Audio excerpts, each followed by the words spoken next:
Stepping off the porch stoop. Good morning, guys. I mean, afternoon. It's about 1 o'clock. November 12th, day after Veterans Day. Thank you, veterans, for everything. A lot of guts. A lot of great outcomes because of what you guys did. Appreciate that so much, as does our country. Stepping off the porch stoop, November 12th. It's a marshmallow world in the winter. Look at, guys. We got some snow last night. They were expecting a half an inch. These poor Midwestern weathermen, man, it's not like California. They were like, hey, another sunny month for you. See you next month. Here it's tough. They really do their best, but it was supposed to be a half an inch. We got about 2+ inches. You can see just like this tree back here. And, you know, the roof lines and stuff. Just tons of snow all around.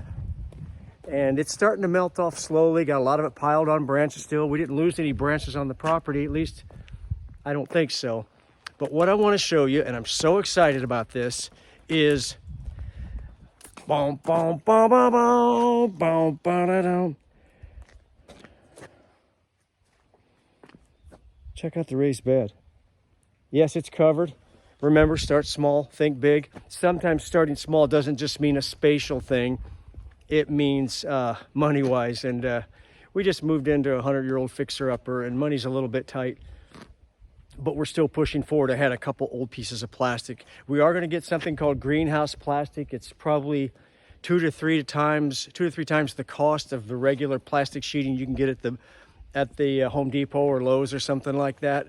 And it's worth it. It's going to last you probably minimum of 5 years. I'd say closer to 10 years. Whereas the plastic you get off the shelf at Home Depot is good stuff, but it's going to get a couple years out of it. UV protection isn't nearly up to the level of greenhouse plastic, so you do get what you pay for. But I happen to have a couple sheets of this plastic laying around, hence the aged look. It's not very pretty. The snow kind of caved it in. You can see I've had to take part of my bracing off. I built it tall so I could put cukes and stuff in here next year. It'll probably top out from the level of the raised bed soil at about 3 to 4 feet tall. Right now I've got it down to about 2 feet so I could get my plastic over it. Let's take a look underneath, guys. We had a low of 26 last night. Okay, so we're talking 6 degrees below the freezing level of 32. Let's see what's going on. Quick shot of the 8x3 first. Doing pretty good. The spring oats is actually hanging in there. At least it did through the first night. Poke it up. Snow is just barely going to melt off. We're only going to get a high of the upper 30s today, so not much melting off that's going to go on. You can see we've got a lot of snow on the ground. So yeah, early November.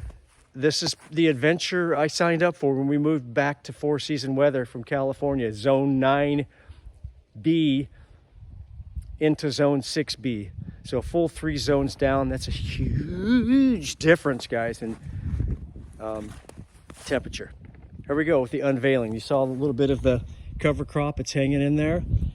And here we go. So I have peeked under here. I'm thinking it looks okay. I'm not completely sure, but we're going to unveil this bad boy. Down to 26 last night. Let's see what we got. We got a lot of stuff in here that could not survive very well to anything under freezing periods. They got well below freezing last night. So that's that half. Let's do this half. I kind of had to stage this a little bit. Hello. It was covered in snow, a thick blanket of snow. Guys, take a look. I'm so excited about this. So these plants are so thick in here, they're almost mulching themselves, and you can't actually mulch with the plants themselves, but I do have a light layer of grass in here, grass clippings in here, probably 1.5 to 2 inches max. Haven't watered these hardly at all this month, but look at how everything did. The spinach is loving it. Of course, of all the stuff I have in here, carrots, a little bit of lettuce, some daikon radish, the tatsoi, the beets, the Swiss chard. The Swiss chard and the spinach are going to be the two that are at the top of the list as far as what I've got here, at least. Cold hardiness. Spinach just loves below freezing weather and can bounce right back. Not long periods of it, but it can handle freezes during the night.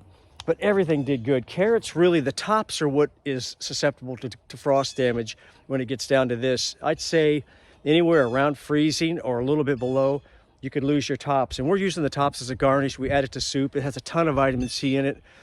The bottoms, the roots, on the other hand, they can handle down to like the upper teens, 18, 19 degrees, because they're in the ground. They're hanging in there, but I don't want to lose my tops. But take a look. They just look wonderful. So lush still and everything. I'm just so thrilled with what's going on with just the plastic I have. I mean, just this basic plastic. So there we go. Carrots look great. You can see down here, I'm going to turn, you can see the, look at that. That's getting ready to be picked very, very, very soon. Nice looking carrot there. Probably, you know, I mean, good size, an inch across maybe. Scarlet Nantes and Red Cord Chantenay are the two I did. And they're a shorter season crop. They're going on day 75-ish, I believe, somewhere around there, 70 to 80. They're harvestable at around 70, so I'm letting them go a little bit further. Basically, the growing is going to stop now, guys. We might get a few more warm days. We're forecasted for highs in the mid-40s all through the next 10-day forecast. So the growing is done. Now I'm going to store and increase quality. So I'm going to store my veggies at this point in the season and increase quality. Increase quality. Well, what does store mean? For store means they're in the ground. They're still gaining little nibbles of the nutrients out of the soil with the relationship that the roots are still going to have with the fungi and bacteria in the soil. Just the give and take, that symbiotic relationship we've talked about with good, healthy soil. I got all this soil from the woods and under a couple rotten trees in the area. It wasn't easy, but I was able to fill it. And you remember with the second raised bed, the big one over here, just 2 or 3 inches of soil. And I'm experimenting per a guy on I am organic gardening. I'll get his channel right one of these days. I Am Organic Gardening is what it is. Great channel out of New Jersey. And he suggested to plant a cover crop just on top of 2 or 3 inches of soil. Underneath the rest of that is a bunch of chopped up leaves that I've got. And some hugelkultur going on underneath that. So the leaves are probably 5 to 6, maybe 7 inches deep under that 2 or 3 inches of soil. But that's all the soil I have in there. And of course on the bottom, hugelkultur meaning a pile of a berm, a row that's high, a mound of debris in the form of rotting logs and branches and stuff. That's what's on the very bottom. So yeah, I got the log, leaf, small section of dirt combo going on there. We're going to see how that goes next year. That should be able to be planted into as those leaves break down and as those roots from that cover crop really start to find a home in there through the winter. As I've told you before, I'm surprised about this spring oats. It's still just going crazy there. We'll see how it does this week. We've got a lot of 20s for lows, but the daikon radish and the red clover are going to persist in through the winter and maybe like all through January into the early spring, and they'll continue to grow their roots, whereas the spring oats will die back. Back to this though. Looking great though, guys. It's just, it looks like, I mean, look around you.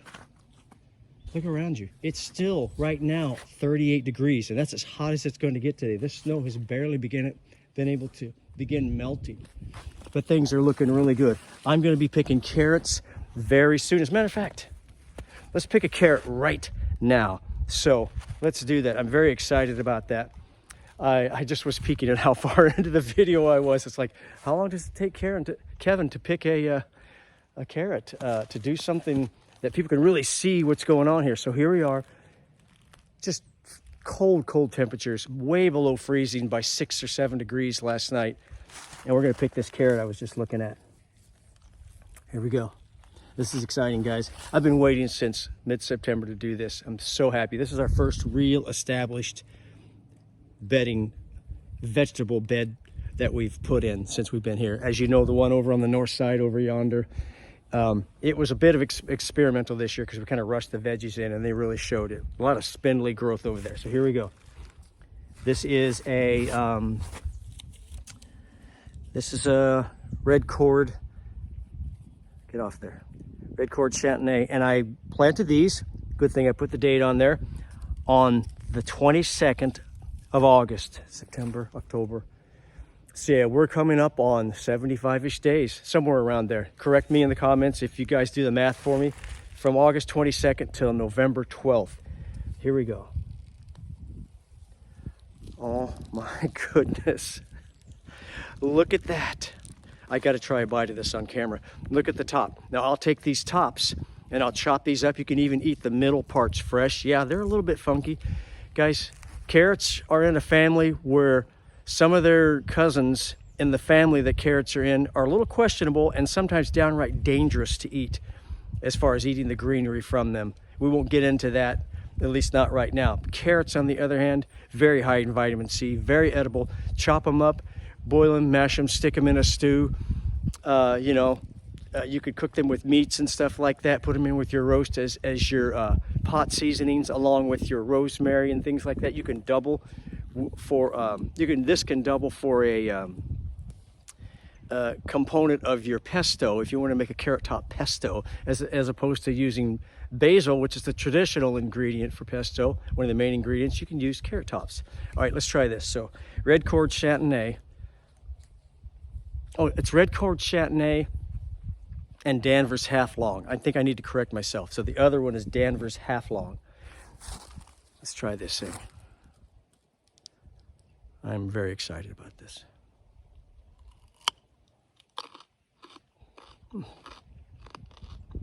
I know, one of the cardinal rules is don't crunch on film. I had to. Guys, can I just say it's a thing of beauty? It's a thing of beauty. That is so awesome. It is so sweet. And the juice is practically flowing. I mean, not flowing, but it's so full of moisture. That is so good. I'm gonna lay this down right here. But isn't that wonderful? 75 days. It's perfectly tender. And sure enough, we had frost a couple weeks ago for 2 or 3 nights. We had frost again last night, and even though I had a cover on this, it got cold enough. Let me make sure I get this right. The starches that are naturally in root crops like that get converted into sugars when the cold comes into play, and it just converts those into that. It makes them sweeter, okay? The carrot is really sweet. That was a great carrot. And you could see the size on it. It wasn't huge. I've already taken a bite of it, but pretty good size.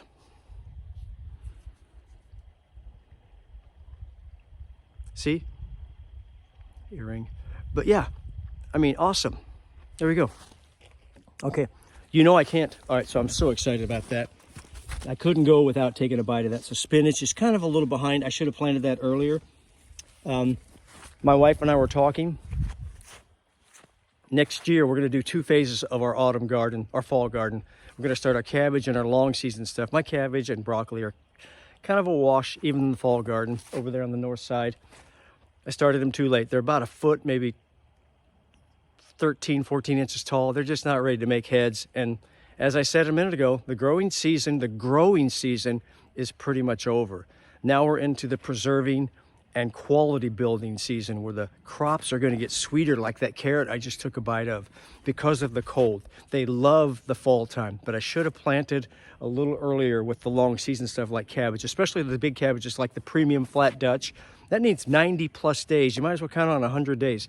So over 3 months to get that done, to get those going.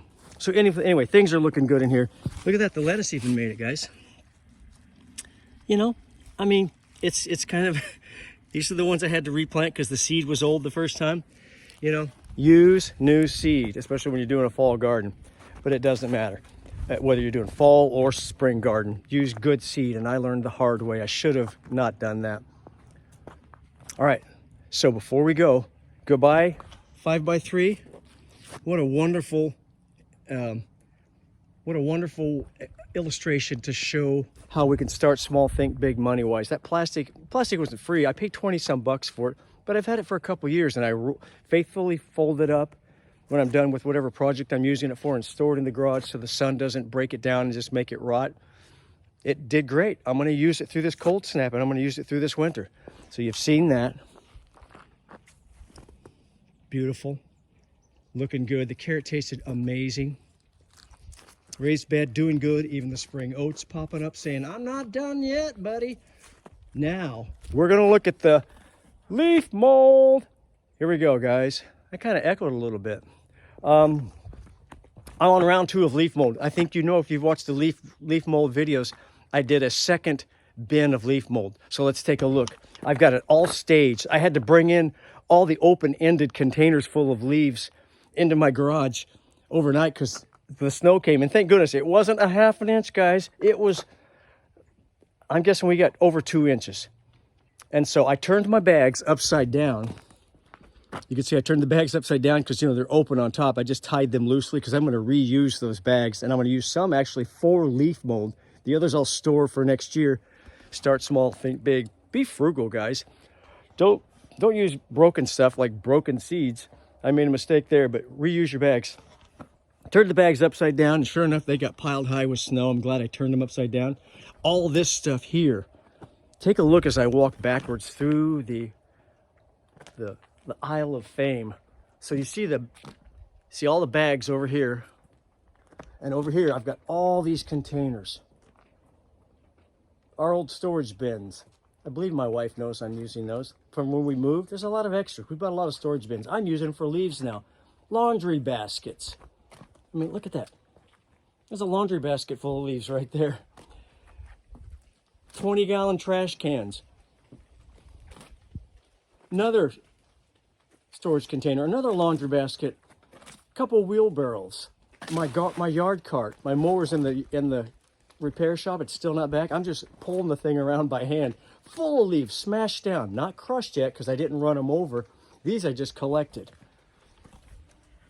These I just collected too. So these have not been run over with the mower. But take a look at that again, guys. I'm going to give you a full shot of what I'm about to shred. We're going to do some shredding, like guitar shredding, but we're going to do leaf shredding. That's all the bags. I think I've got 21 bags there. And then just a ton of menagerie of assorted containers. There's my my faithful chipper shredder. Best investment we ever made. My wife and I were just talking about it again yesterday morning, how we're just so happy we bought that thing. I just used a lawnmower in California. Start small, think big. We started small in California. I had like a $150 mower, cheapest one I could find at the home center. It's been great. I get it serviced once a year from a trusted repairman, and I'm off to the races again. I just abuse the thing every year, mowing grass, mowing up leaves, but that's all I had in California. So now I have the benefit of either running them over and shredding them once or twice. In this case, all of this is going to be, it hasn't been ran over. It's going to be just shredded twice. So take a look. Talk about start small, think big. So you can see, you've already seen the bin over here, the second storage bin over yonder, the big cylindrical thing I've got. I've already showed you that. We're going to do it the same way with the leaf mold bombs made out of mud from the woods. But in this case, I made a batch for my daughter. She's going to make her own batch of compost the same way, just with the storage bin. Check it out. Just a regular storage bin that we bought for moving. I commandeered that along with a few others for the leaves themselves. And I made a batch of leaf mold for my daughter. And you can see, you can start small and do this too. So you look at this and think, oh, wow, you know, I mean, that's a pretty good sized bin.